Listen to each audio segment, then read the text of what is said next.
nosotros somos psicólogas y bueno, estamos haciendo un máster, las prácticas del máster en Psicología General Sanitaria en la Fundación INGADA, y traemos esta charla sobre las claves para mejorar la gestión emocional de nuestros hijos e hijas, ¿vale?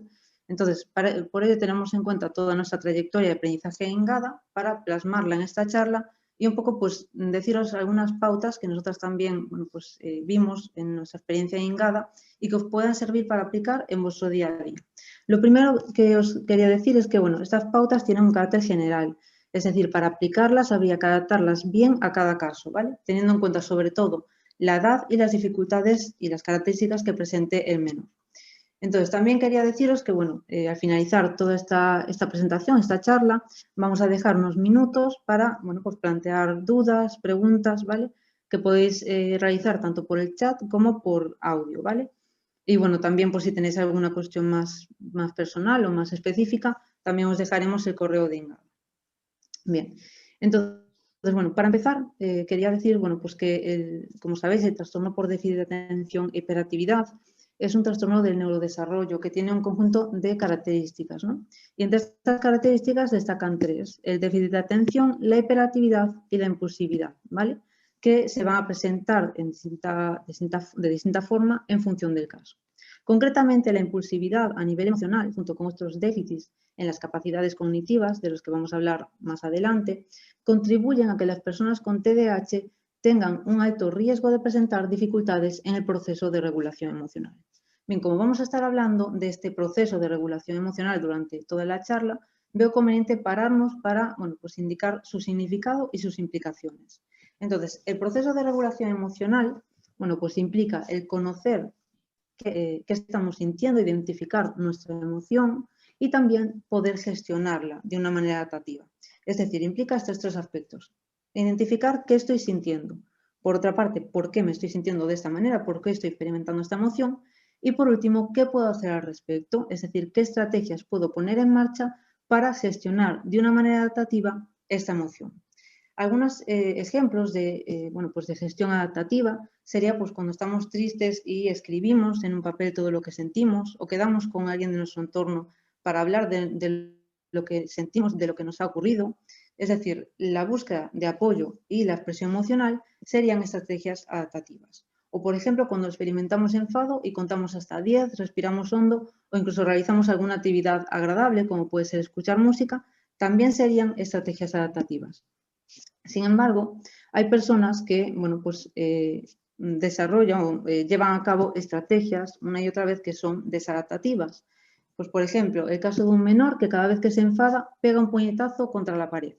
Esto sería una estrategia desadaptativa, ya que tiene una consecuencia negativa, en este caso el daño que se puede hacer en la mano al menor al pegar ese puñetazo contra la pared, ¿no?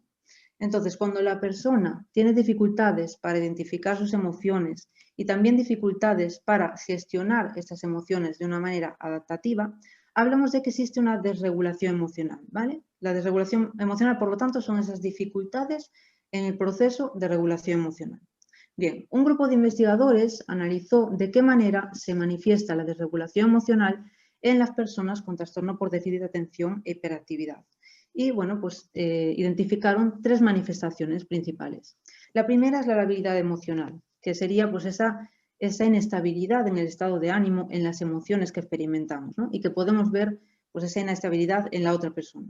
Por ejemplo, cuando un niño pues, está en su habitación jugando, tranquilo, contento, y de repente pasa a una emoción de enfado muy, muy intensa, o de repente pasa a una emoción de tristeza con un llanto desproporcionado.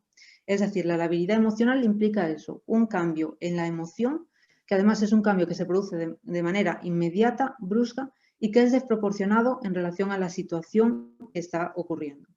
Otra de las manifestaciones que señaló este grupo de investigación es la excesiva reactividad emocional, es decir, la tendencia a reaccionar de manera excesiva a nivel emocional ante cualquier situación. Pues, por ejemplo, cuando le decimos a nuestro hijo o hija, bueno, pues que ponga la mesa, y este reacciona con una explosión de ira, ¿no? Con un enfado muy intenso. Es decir, es esa excesiva emocionalidad. Y por último, como tercera manifestación, destacaron el carácter irritable, es decir, este estado permanente de irascibilidad que se manifiesta pues, por el tono de voz, por las contestaciones que nos da e incluso también bueno, pues, por la expresión facial, ¿no? De ira, de enfado. Pero este grupo de investigación no se quedó aquí, sino que fue un paso más allá y bueno, pues identificó qué características o dificultades propias del TDAH están en la base de esos déficits en la regulación emocional. Y destacaron dos. Por un lado, las dificultades en las funciones ejecutivas, concretamente en el control inhibitorio, y por otro, la alta impulsividad a nivel emocional. Bien, las funciones ejecutivas son ese conjunto de procesos que nos permiten, bueno, pues controlar nuestra conducta, nuestros pensamientos y nuestras emociones, ¿vale? Procesos tales como, bueno, pues la organización, la planificación, el poder anticipar las consecuencias que queremos alcanzar y que queremos evitar, todos esos procesos, ¿vale? Y entre estos procesos está el control inhibitorio, que sería el que más se relaciona con esos déficits en la regulación emocional. Entonces, este proceso de control inhibitorio consiste en tener la capacidad para inhibir una respuesta inicial inadecuada y dirigirse hacia una alternativa, hacia una respuesta alternativa mucho más adecuada. Por ejemplo, en el caso del menor que os ponía antes, de ese menor que cada vez que se enfada pega el puñetazo contra la pared, el control inhibitorio le permitiría inhibir esta respuesta inadecuada, este puñetazo contra la pared, y dirigirse hacia otra más adecuada, como puede ser pegar este mismo puñetazo, pero ante un objeto pues, blando como un cojín, una almohada o un saco de boxeo. De lo que se pretende es de evitar esta consecuencia negativa, como es el daño que se puede realizar en la mano, ¿no? Bueno, pues en el TDAH existe también un déficit en este control inhibitorio. Por lo tanto, a este menor pues, le va a resultar difícil inhibir esa respuesta inicial. Y por tanto, esto va a incrementar las posibilidades de que efectivamente lleve a cabo ese puñetazo contra la pared con las consecuencias negativas que esto conlleva. Y a estas dificultades se le suma la impulsividad, la alta impulsividad a nivel emocional. La impulsividad dificulta que el menor reflexione sobre sus emociones y sobre, bueno, pues, qué estrategia es la más adecuada para gestionar esta emoción. Por lo tanto, va a llevar a cabo bueno, pues una respuesta verbal o conductual impulsiva, es decir, sin tener en cuenta las consecuencias que pueda tener esta respuesta. Entonces, estas dos dificultades, características propias del TDAH, estarían en la base de esos déficits en la regulación emocional. Bien, y bueno, para que como padres podamos guiar a nuestros hijos en una gestión emocional adaptativa, es muy importante también que, bueno, pues como primer paso, también nosotros sepamos identificar nuestras propias emociones, comprenderlas y gestionarlas también de una manera adaptativa para luego guiar a nuestros hijos, ¿no?, en esa gestión. Entonces, para esto, el punto de partida es conocer el significado de las emociones. Bien, las emociones son estados afectivos que genera un individuo según las interpretaciones que realice de una situación determinada. Pues, por ejemplo, una situación en el caso de un menor podría ser el momento de hacer las tareas escolares. Ante esta situación, el menor desarrolla una serie de pensamientos, de interpretaciones, ¿no? Es decir, de diálogo interno en relación a esa situación. Pues, por ejemplo, puede pensar, bueno, pues tengo muchísimos deberes, no los voy a acabar haciendo a tiempo, voy a cometer muchos fallos, etcétera, etcétera. Puede desarrollar muchos pensamientos. Entonces, son esos pensamientos los que en última instancia van a dar lugar a esa emoción, que en este caso pues, sería una emoción de frustración, de nerviosismo, ¿vale? Entonces, es importante conocer esto, ¿no? Que no es que la situación dé lugar inmediatamente a la emoción, sino que hay un proceso intermedio, ¿vale? Que son esos pensamientos y esas interpretaciones, y en este proceso intermedio sí podemos trabajar y sí podemos modificar. Y por esta razón, bueno, pues ante la misma situación, distintas personas experimentan pues, distintas emociones, ¿no? Por esos pensamientos. Bien, y en relación a las emociones, también me gustaría, bueno, pues plantear lo siguiente, y es que normalmente, bueno, pues las personas realizan una clasificación de emociones en positivas y negativas, ¿no? De hecho, pues incluso en libros sobre esa temática de las emociones y de la gestión emocional, bueno, pues se distingue entre emociones positivas, en las que normalmente, bueno, pues se sitúa el amor, la alegría, la euforia, la sorpresa, y emociones negativas, en las que estaría, bueno, pues el miedo, la tristeza, el enfado, la ansiedad, ¿no? Sin embargo, hoy os queremos decir que, bueno, pues esta distinción, esta clasificación realmente no existe. Y no existe porque todas y cada una de las emociones tienen una función, un para qué, sirven para algo. Y es muy importante comprender ese para qué. Entonces, como digo, esta clasificación de emociones positivas y negativas realmente no existe. Lo que sí que existe es que bueno, pues hay emociones que nos generan cierto bienestar y emociones que nos generan cierto malestar. pero todas y cada una de ellas hay que aceptarlas, permitirlas y comprender esa función. Y además transmitir también esta idea a nuestros hijos, ¿no? e hijas. Es decir, la idea de que no hay emociones que haya que silenciar y otras que haya que aceptar, sino que todas deben de ser aceptadas, permitidas y conocer esta función. Y bueno, hoy vamos a hablar de una emoción en concreto que, bueno, pues es la ira o enfado, ¿vale? Y vamos a recorrer un camino desde su identificación hacia su comprensión y posterior gestión adaptativa. Entonces, bueno, la ira, como cualquier otra emoción, la ira está conformada por 4 componentes. Un componente que es el fisiológico, es decir, esas sensaciones corporales que experimentamos cuando sentimos ira, como puede ser el incremento de la frecuencia cardíaca, de la tensión muscular, de la tensión arterial, también, bueno, pues el exceso de sudoración, el enrojecimiento facial, ¿vale? Toda esa serie de sensaciones corporales que nos permiten, bueno, pues identificar que efectivamente estamos experimentando ira, enfado. Otro de los componentes es el componente afectivo, y es que cuando experimentamos ira tenemos esa sensación de malestar emocional, estamos irritables, ¿no? También hay un componente motor que es importante, que bueno, es esa tendencia a reaccionar de una manera inmediata, impulsiva, tanto a nivel verbal como a nivel conductual. Y por último, un componente cognitivo. En base a este componente cognitivo, cuando experimentamos ira, pues nos resulta muy difícil llevar a cabo tareas que requieran de un esfuerzo mental sostenido, tareas que requieran de nuestra memoria, de nuestra atención, de nuestra concentración, ¿vale? Nos resulta difícil y más tedioso. Además, tenemos un sesgo en nuestro pensamiento cuando experimentamos ira, y es que nos centramos en lo negativo de la situación en lugar de, bueno, pues tener un pensamiento más global que nos permita ver las distintas perspectivas de esa situación.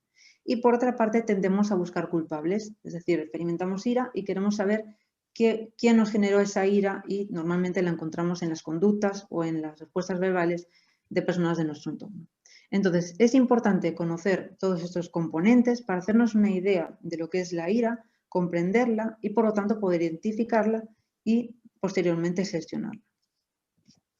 Bueno, por lo tanto, en ocasiones puede ser deseado silenciar o incluso evitar la ira de nuestro hijo, ¿no? Pero esa no es la solución, porque es muy importante que tengamos en cuenta que el enfado o la ira es una emoción normal y saludable. Y como comentó Carolina previamente, aunque esta emoción no sea especialmente agradable, es muy importante porque tiene una finalidad, ¿no? Y es que permite a nuestro cuerpo alarmarlo cuando algo no nos gusta, y de esta forma poder establecer una serie de límites y revelarnos cuando estos límites nos sobrepasan, ¿no? Por este motivo, más que evitar o silenciar, es importante trabajar en identificar, aceptar y gestionar. En el caso de los más pequeños también es importante comenzar con un paso previo, que consiste en la normalización del enfado.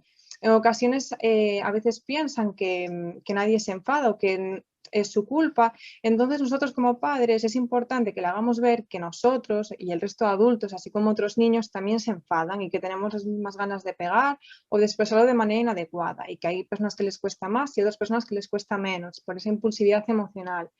Con esta explicación también nuestro hijo entiende qué le pasa y de esta forma también se desculpabiliza. Por lo tanto, a continuación vamos a proporcionar una serie de pautas para tratar de potenciar esa regulación emocional de nuestro hijo, comenzando en un primer momento por esa identificación. En un primer lugar está identificar la ira.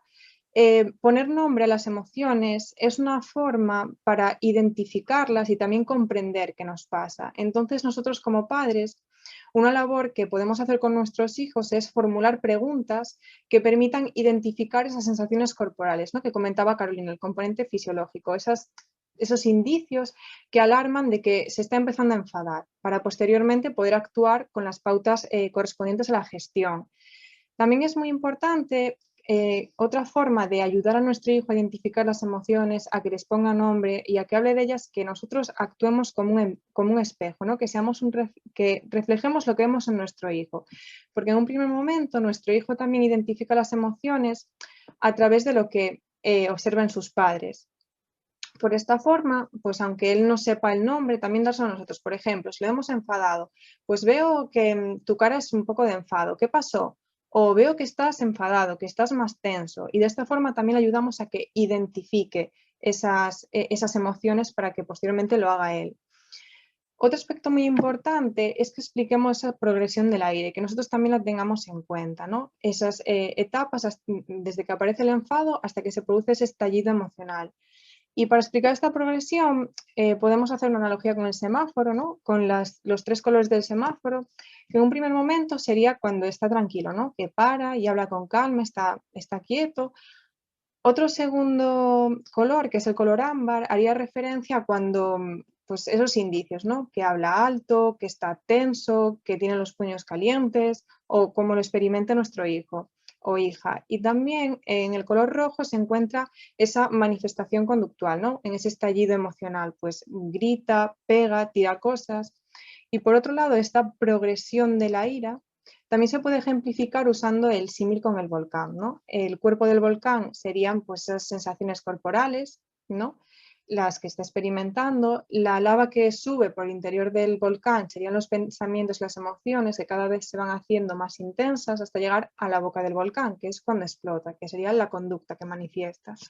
Por lo tanto, una estrategia que podríamos utilizar para promover esta identificación en el hogar es acordar con nuestro hijo introducir las 3 tarjetas de colores, ¿no? Pues la tarjeta de color y acordar que sacaremos la tarjeta de color naranja, pues cuando aparezcan esos primeros indicios, para que se dé cuenta, que sacaremos la tarjeta roja cuando esté ya en ese estallido emocional y que sacaremos la tarjeta verde para cuando esté calmado, ¿no? De esta forma también le ayudamos a que identifique esa progresión. Y también le podemos dar la oportunidad a nuestro hijo de que esas tarjetas se usen bidireccionalmente, es decir, que también la puede usar con nosotros y de esta forma también puede trabajar esa identificación primero con nosotros para que luego también lo haga con él mismo. En un segundo bloque es importante también hablar de aceptar la ira, ¿no? Validar todas las emociones, que nuestro hijo se sienta apoyado y comprendido. Pues mensajes como no te enfades, no es para tanto, le estamos haciendo ver que no tiene derecho a experimentar esas emociones. Por lo tanto, es muy importante que lo validemos. Para aceptar o validar esta ira, las estrategias que proponemos, por un lado, es hablar de las emociones, tanto las que experimentamos nosotros como las que experimentan los demás. Cuando nosotros hablamos con nuestros hijos o hijas de las emociones que experimentamos a lo largo del día, pues hoy estoy triste porque mi compañero me ha dicho algo, hoy estoy enfadado porque mi jefe me ha cargado con mucho trabajo y estoy muy cansado, nuestro hijo se habitúa a oír, a escucharlo y de esta forma también esto va a favorecer a que poco a poco él hable con más facilidad de cómo se siente. Incluso para hablar de las emociones podemos acordar un momento del día con nuestro hijo, por ejemplo, antes de irnos a dormir, y hablar de cómo nos ha ido el día, de cómo nos sentimos, tanto él como nosotros. También es importante validar el enfado, en este caso, en esos momentos de tensión, ¿no? Una vez que la tarjeta está en el color verde, que hablábamos antes, que nuestro hijo está más tranquilo, después de este estallido emocional suele haber un acercamiento, ya sea un acercamiento físico o un acercamiento más visual. Y en ese momento es importante que nosotros como padres validemos ese enfado, enfatizando en que es normal que se sienta enfadado. Por ejemplo, si estaba jugando con sus juguetes y vino su hermano y le cogió su juguete favorito y se enfadó, pues es muy importante que lo validemos, que es normal que estés enfadado porque te ha cogido tu juguete sin pedirte permiso. Y también es importante que planteemos qué puede hacer. Una vez que hemos identificado ese desencadenante, ¿qué puedo hacer con esa emoción? Es establecer como buscar soluciones alternativas cuando vuelvo a experimentar lo mismo. Por ejemplo, estabas jugando con tu juguete y tu hermano te lo quitó y tú te has enfadado mucho. ¿Qué podemos hacer para la próxima vez? Identificar esas soluciones. Pues puedes pedírselo tranquilamente, puedes darle otro juguete para que te devuelva el tuyo, o puedes avisar a papá o mamá para que te ayudemos. Y de esta forma, cuando vuelva a darse este episodio, nuestro hijo o hija va a contar con otras soluciones, o sea, con otras estrategias que puede utilizar en ese momento. Por otro lado, en un tercer bloque hablamos de la gestión de la ira y antes de entrar de lleno en esa gestión y las pautas, vemos necesario también explicar un poco el funcionamiento del cerebro, de cómo funciona y para ello vamos a usar la analogía con la casa, que tiene diferentes estancias. Pues haciendo analogía con esta casa, en el sótano de nuestro cerebro se encuentra la amígdala, ¿no? Que se encarga de las emociones, y rodeando la amígdala se encuentra la corteza, que es la que se encarga de nuestros pensamientos. Por lo tanto, cuando tenemos unas emociones muy intensas, se produce un incendio en el sótano de nuestro cerebro y por lo tanto ese humo va subiendo a estancias superiores hasta tapar todo. ¿Y qué pasa en este momento? Que es en el propio momento de estallido emocional, pues que es imposible ver qué hay más allá, porque ese humo nos impide ver con claridad. Por lo tanto, es importante aplicar las pautas para modular ese enfado y posteriormente que se apague ese fuego y poder ver con claridad.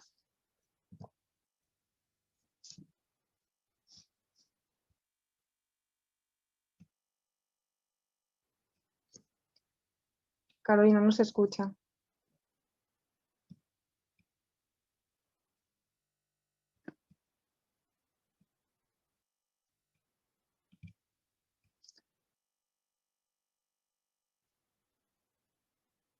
Vale, creo que hay un problema porque Carolina no le deja para reactivar el audio.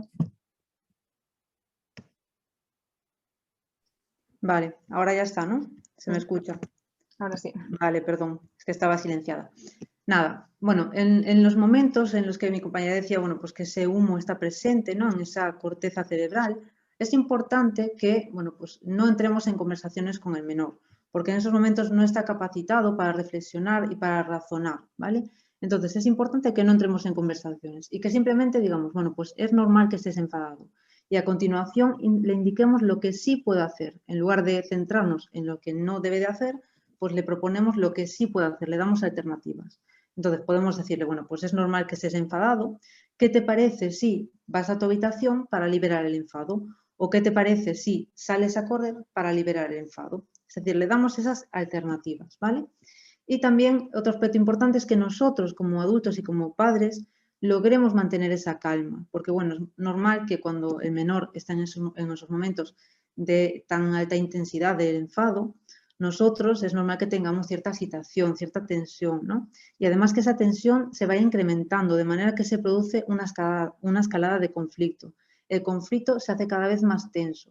Entonces, para evitar esa escalada de conflicto, a veces es necesario distanciarnos físicamente de la situación de conflicto, de manera que podamos decir, bueno, pues estoy alterado, me voy a ir unos minutos a relajarme y ya vuelvo, ¿no? Y nos podamos ir a otra estancia de la casa, a otra zona de la casa, a lograr esa calma. Incluso podemos crear una zona específica para lograr otra vez esa calma.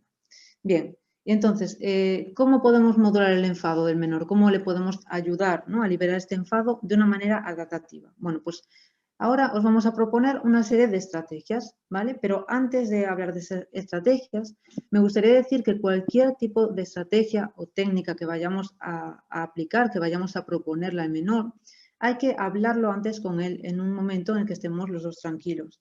Es decir, en un momento en el que tanto los padres como el menor estemos en calma, estemos bien, pues nos sentamos con él y le decimos, bueno, pues ¿qué te parece si cuando estés enfadado haces esto para liberar el enfado? Y le proponemos esa estrategia, ¿vale? De manera que así lo estamos haciendo partícipe de esa estrategia y estamos también generando pues cierto grado de compromiso del menor con esta estrategia, ¿vale? Entonces, si el menor nos dice que sí, que está de acuerdo con llevarla a cabo, se va a ver en cierta manera comprometido con ella. Y para incrementar un poco más esa implicación y ese compromiso con la estrategia, podemos incluso darle la sensación de que él mismo está decidiendo qué técnica o qué estrategia llevar a cabo. Pues, por ejemplo, diciéndole, cuando estés enfadado, para liberar el enfado, ¿qué prefieres? ¿Hacer la opción A o hacer la opción B?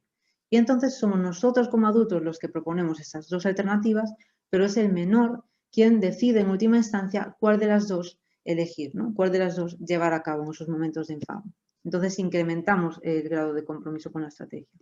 Entonces, una vez tenido en cuenta esto, vamos a explicar ya, bueno, pues la primera estrategia que nosotros proponemos es crear un espacio para liberar el enfado. Es decir, identificar, determinar un espacio, una estancia en la casa, que puede ser la propia habitación del menor, como una zona en la que se va a permitir el enfado, en la que se va a permitir gritar, dar golpes a objetos blandos como cojines, almohadas, tener pues un saco de boxeo, tener bueno, pues pelotas antiestrés, revistas para romper, incluso recursos para que el menor realice aquellas actividades que más le gustan, como puede ser pues, dibujar, escuchar música, leer, etc. De lo que se trata es de permitir el enfado en lugar de silenciarlo, permitir esa expresión emocional, pero de una manera pues, adaptativa, ¿no? Sin hacerse daño ni al mismo ni a los demás. Y en relación a esta misma estrategia, también me gustaría decir que bueno, pues hay que tener muy en cuenta cómo la planteamos. Es decir, no caer en plantearla en tono de castigo, ¿no? Es decir, bueno, pues vete a tu habitación y no vuelvas en una hora, ¿no? No decirla en tono de castigo, sino, bueno, pues como una alternativa que es válida y que, bueno, le va a permitir liberar ese enfado y, por tanto, pues quedarse también él más tranquilo, ¿no? Y de una manera, sobre todo, adaptativa, sin consecuencias negativas.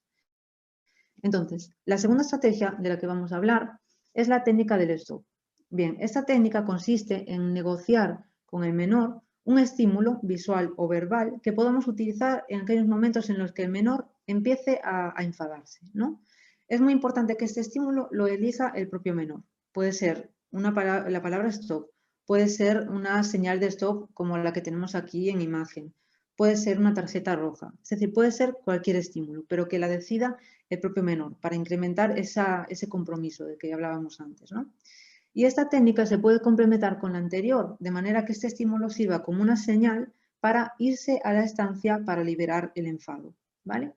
Y como tercer punto también queríamos decir, bueno, pues que es importante que como adultos nosotros también utilicemos esta estrategia y los demás miembros del núcleo familiar, como puede ser hermanos, tíos o abuelos, ¿no? Los que convivimos en la casa, pues que podamos también utilizar esta estrategia. ¿Para qué? Bueno, pues para que el menor no vea que es algo específico de él o porque él tiene algunas dificultades o características o incluso que es como un castigo, ¿no? Sino que es una estrategia que cualquier persona puede poner en práctica y que le va a permitir gestionar de manera adaptativa esta emoción. Entonces, bueno, pues como digo, como adultos podemos decirnos a nosotros mismos, bueno, pues estoy empezando a enfadarme, es normal, stop, voy a ir a tomar el aire y liberar el enfado, ¿vale? Lo podemos decir para que el menor pues vea que también utilizamos esta estrategia o incluso él mismo puede decirnos ese stop. Vale. Y bueno, la tercera estrategia que proponemos es la caja de las contestaciones.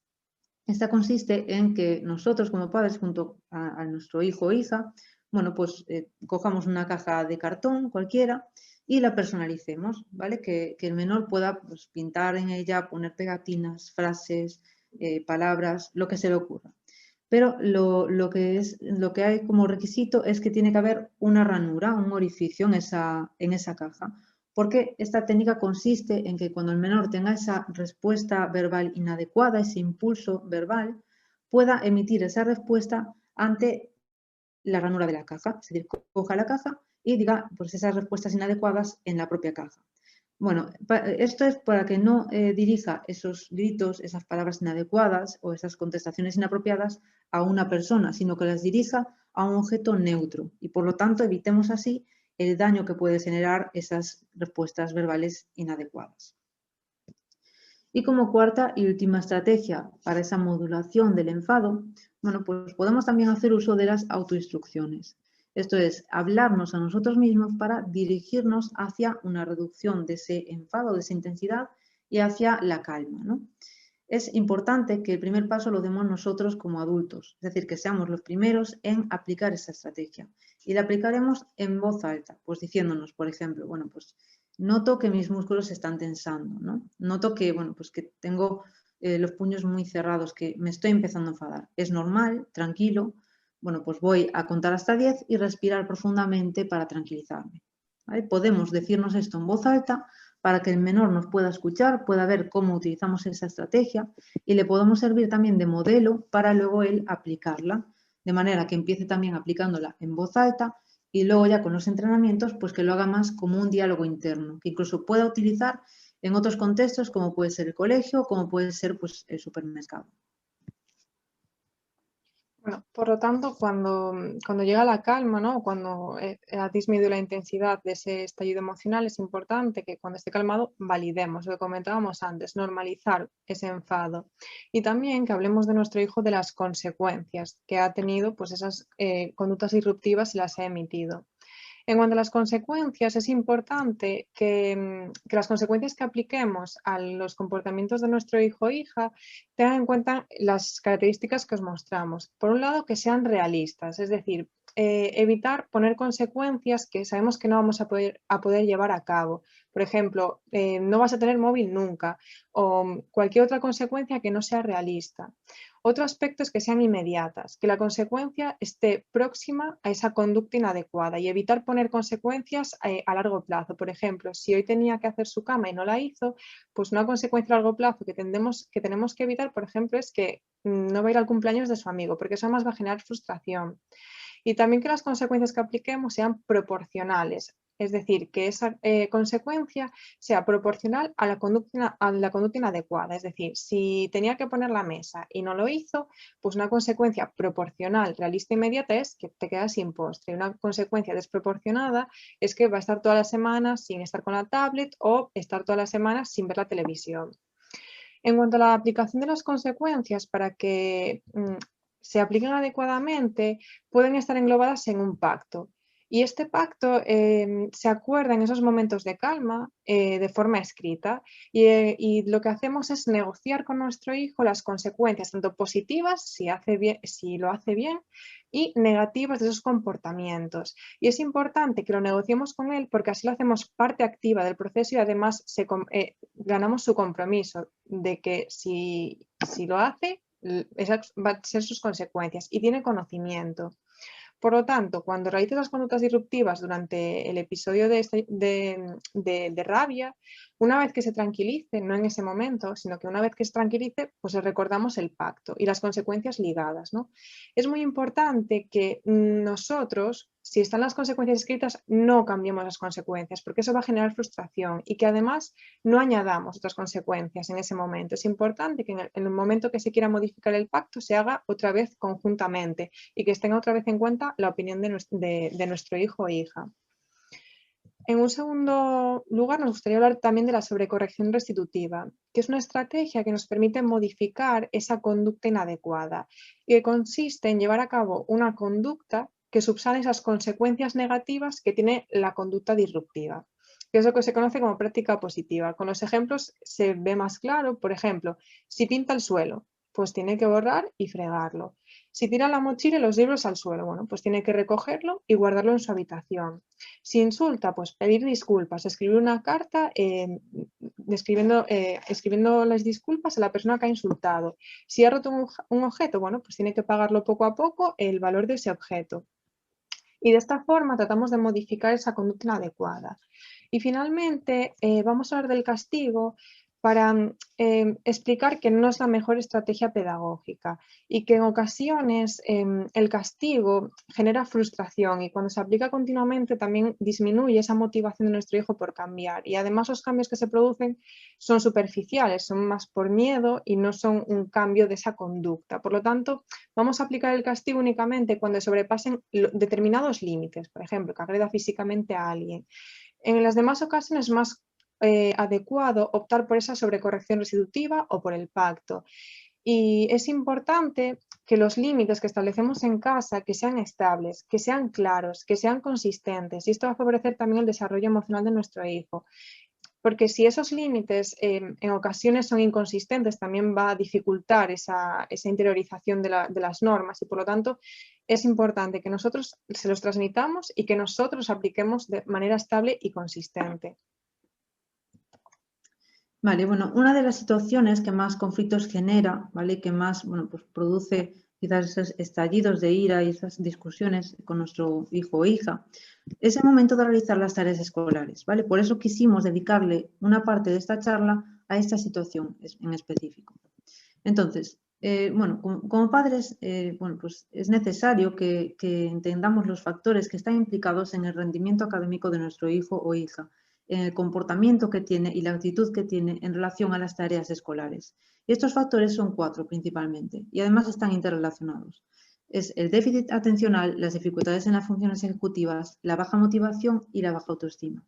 Entonces, en cuanto al déficit de atención, podemos notar, bueno, pues que nuestro hijo parece que se olvida de las tareas que tiene que hacer. Quizás lleva la agenda a clase, pero la trae, bueno, pues con 2 deberes, pero no con todos los ejercicios que le mandó el profesor.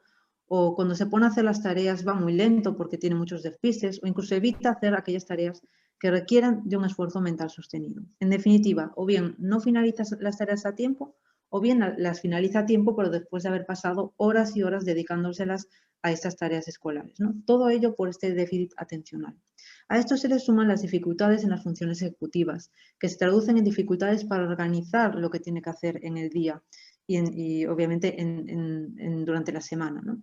También para planificar esas tareas y para gestionar el tiempo, es decir, teniendo en cuenta el tiempo que tiene disponible, cómo organizo yo las tareas y qué tiempo le dedico a cada una de ellas para finalizarlas en el momento adecuado.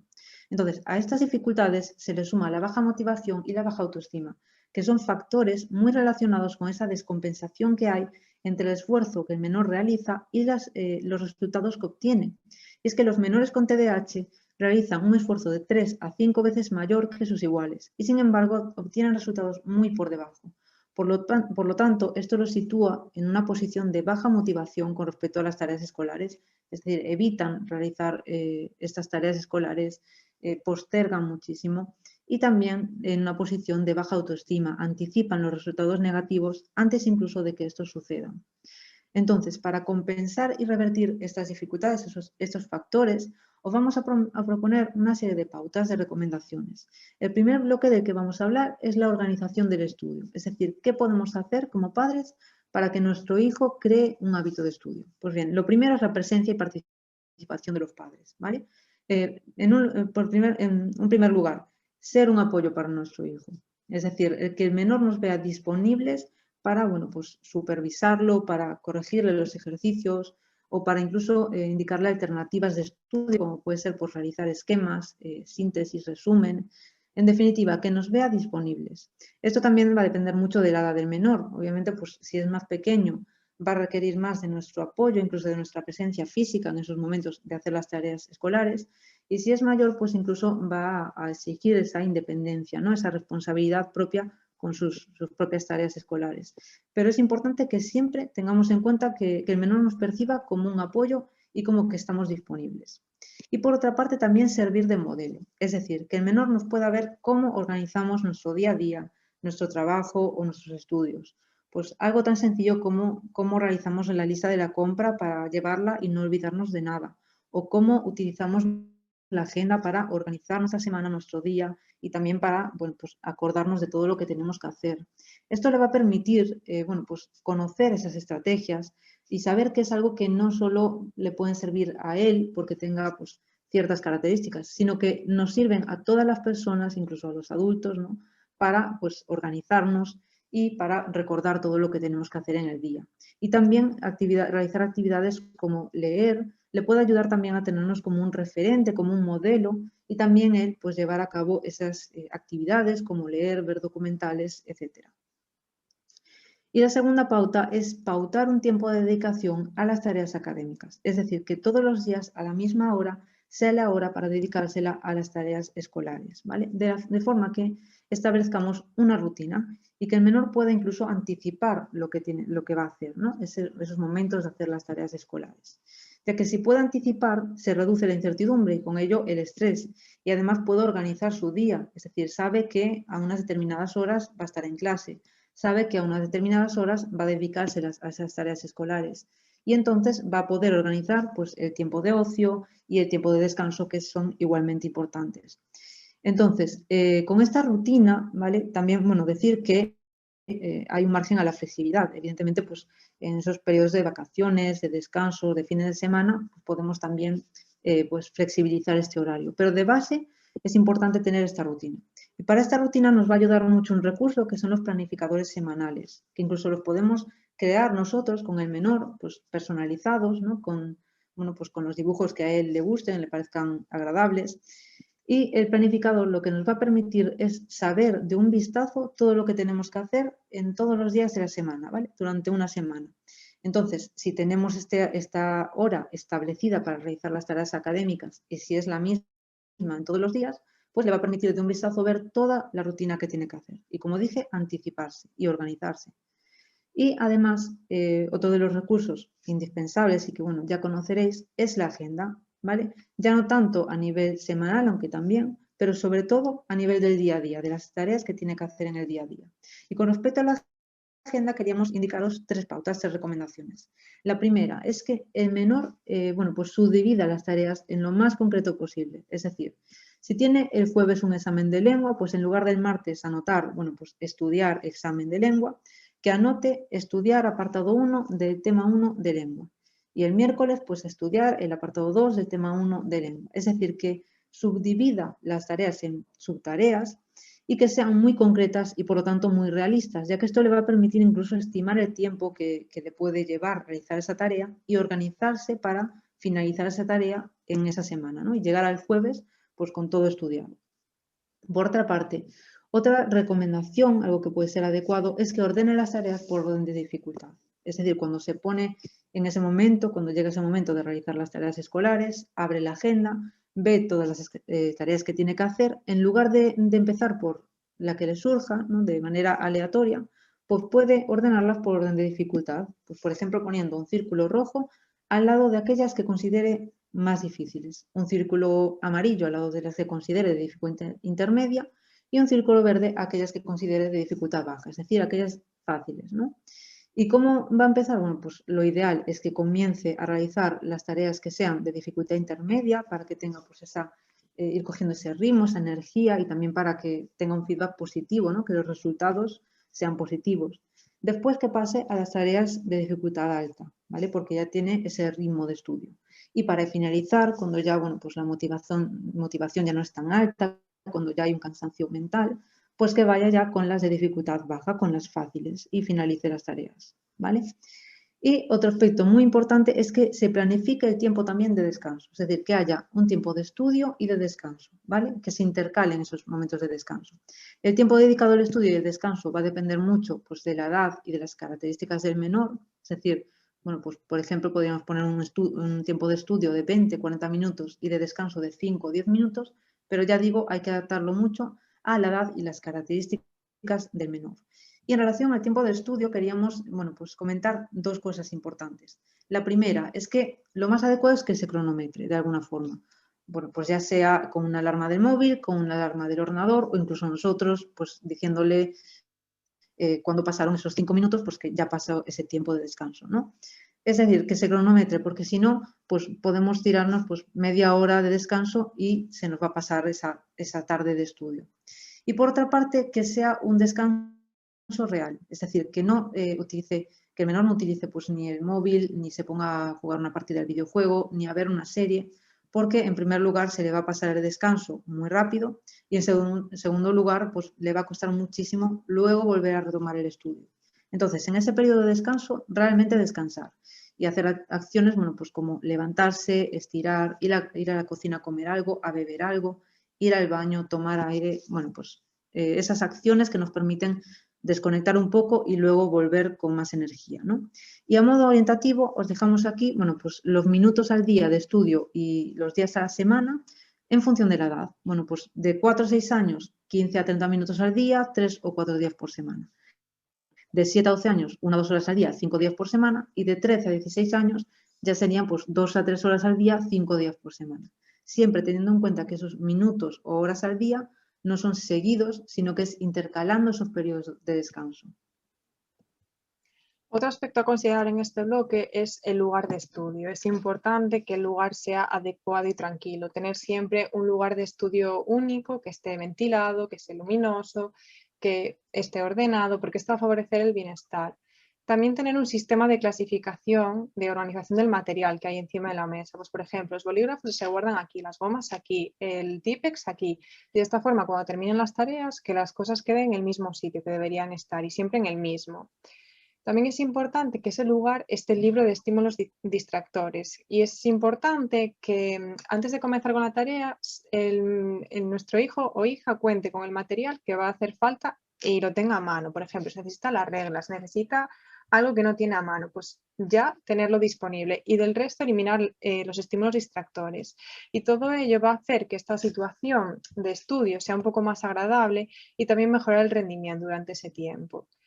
Finalmente, otro punto a considerar en este primer bloque es instaurar un aprendizaje en autoinstrucciones. Y aquí queríamos comentar que en un primer momento es recomendable que nosotros lo hagamos en un primer momento en voz alta y sirvamos de modelo a nuestros hijos. Por ejemplo, con el ejemplo que os ilustramos aquí de me paro y me fijo, digo todo lo que veo, pues tengo que hacer estos ejercicios. ¿Y qué tengo que hacer?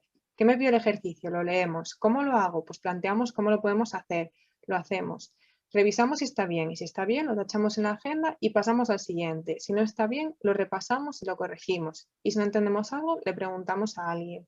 De esta forma, hablarnos a nosotros mismos, dándonos instrucciones, es muy importante, sobre todo porque los niños con TDAH en ocasiones les cuesta interiorizar esas reglas y de esta forma, cuando damos esas órdenes, esas instrucciones, son beneficiosas para manejar esa impulsividad y también regular nuestra conducta.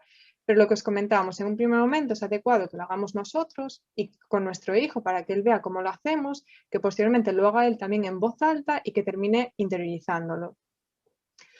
Un segundo bloque a considerar en estas tareas escolares es la motivación y la función de los padres, la función principal de los padres es reforzar los logros de nuestros hijos y cuando los padres se mantienen en esa colaboración positiva de reforzar los logros de sus hijos, va a llegar en un momento donde nuestro hijo, más que esa motivación que le damos nosotros, va a llegar a automotivarse y la automotivación hace referencia cuando una persona encuentra satisfacción esforzándose por hacer las cosas bien. Y para desarrollar esta automotivación es muy importante tener en cuenta los aspectos que os mostramos aquí. En un primer momento, prestar atención a los comportamientos positivos y a los esfuerzos que realiza nuestro hijo y reforzarlo cuantas veces sea necesario. Y es muy importante que nos centremos en esos esfuerzos. Por ejemplo, si tiene 5 ejercicios de matemáticas y antes hacía 1 y ahora hace 3, es muy importante que reforcemos ese esfuerzo. Por ejemplo, lo estás haciendo muy bien, vas por buen camino, sé que es un esfuerzo para ti, lo estás haciendo muy bien y reconocerlo. Otro aspecto muy importante es reforzar la realización de las tareas con premios. Más que con premios materiales que potencien esa motivación extrínseca, optar por premios de ocio familiar, ¿no? Si hay algún juego que le gusta a nuestro hijo que se pueda jugar en familia, pues acordar con él antes que si terminan las tareas podemos jugar a ese juego durante un tiempo y tiene que elegir algo y lo tiene que elegir él, es decir, que le resulte satisfactorio. Otro aspecto importante es reconocer los hechos concretos que realice y no perdernos en aspectos generales, como por ejemplo, lo has hecho muy bien. No, es importante que reconozcamos esos esfuerzos y esto lo podemos hacer incluyendo una lista de cosas positivas que realiza nuestro hijo o hija y ponerlo en un lugar visible. En esa lista solo escribiremos nosotros, pero nuestro hijo o hija nos puede recordar algunas cosas que se nos ha olvidado anotar. Y de esta forma también estamos potenciando la autoestima y la motivación de nuestro hijo por seguir haciéndolo así de bien, para que eso se lo siga reconociendo. Y finalmente, ante los errores, es importante que nosotros le ayudemos y le animemos a corregirlo. Por ejemplo, puede ser frustrante cuando tiene muchas faltas o comete muchos errores, pero tenemos que intentar adaptarlo de otra forma. Por ejemplo, si hay en un dictado y hay 5 faltas, pues por ejemplo, yo veo 3 faltas, a ver cuántas ves tú porque estoy segura de que vas a ver más, ¿no? Y darle esa oportunidad para que ella lo haga de forma más lúdica, porque igual se frustra si decimos, bueno, aquí tienes un error. Y finalmente, en el tema de las tareas escolares, queríamos hablar de la importancia adecuada al esfuerzo. Y es muy importante que nosotros como padres le demos más importancia al esfuerzo, es decir, a los logros diarios que realiza nuestro hijo más que a las calificaciones que se obtienen. Por ocasiones, el esfuerzo que realiza no se ve reflejado en las calificaciones. Es muy importante que también le transmitamos esto a nuestro hijo, porque si lo valoramos sobre las calificaciones, esto a la larga va a generar una inseguridad en nuestro hijo y entonces es muy importante que le remarquemos la importancia de ese esfuerzo que ha realizado, del aprendizaje que ha adquirido. Y por lo tanto, otros recursos que os queríamos comentar en esta línea, a los que podéis acceder sobre las tareas escolares, en las que se explican de forma más amplia otras estrategias a considerar, es el alumnado con TDAH en la universidad, que está en el apartado de documentación de la página web de INGADA y son de acceso abierto y se puede descargar. Y esto está más orientado a estudiantes universitarios. Al lado vemos la guía de apoyo al estudio, que es en la cual nos hemos basado para extraer también el material. En el apartado anexo se incluyen diferentes planificadores y otros aspectos pues, que pueden ser de gran utilidad para plantear esas tareas escolares. Y finalmente mostramos 2 infografías que también se realiza en INGADA en la que se expone un tema con diferentes pasos, ¿no? Por ejemplo, preparar exámenes, qué es lo que tenemos que hacer. Y con un mensaje breve y muy visual ayudamos un poco a que trabajemos en aspectos. Por ejemplo, preparar exámenes, cómo elaborar mapas conceptuales y otra serie de infografías que sería muy interesante que también tuvierais a mano. Y nada, finalmente agradecer vuestra atención y no sé si ahora queréis comentar alguna duda, queréis hacer algún comentario o si tenéis alguna duda más personal y no la queréis comentar, pues deciros que obviamente os mostramos aquí el correo de Engada, info@fundacionengada.net, que también podéis escribir. Entonces, no sé si queréis hacer un comentario o alguna duda que os haya quedado.